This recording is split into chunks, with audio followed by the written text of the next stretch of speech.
Une petite pièce, discrète, à l'abri des regards. Sur les présentoirs, vous avez de multiples affaires, dont on sait qu'elles proviennent très probablement de cambriolage, donc des bijoux.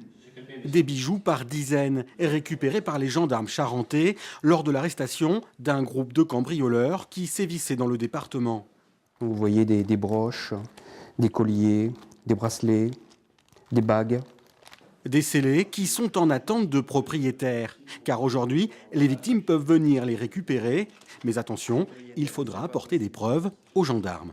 Il est souhaitable que les gens nous fournissent photographies, factures, qui permettront de remonter formellement sur l'objet pour pouvoir l'attribuer à son propriétaire.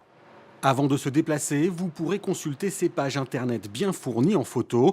Un procédé très occasionnel, mis en place lors de grosses saisies, justement comme celle-ci.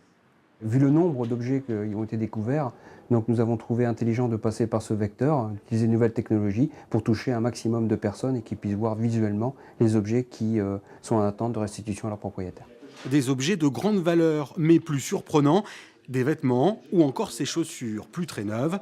Un des gendarmes qui était au cœur de l'enquête nous explique une partie de l'affaire sous couvert de l'anonymat. Il y a une partie des objets qui est destinée à la revente, donc pour en tirer un profit pécunier. Donc une partie de cet argent était évacuée, servait aussi aux personnes soupçonnées pour se nourrir sur place. D'autres objets, eux, étaient destinés à faire des cadeaux. Et d'autres objets directement pour pouvoir s'habiller, se munir de chaussures.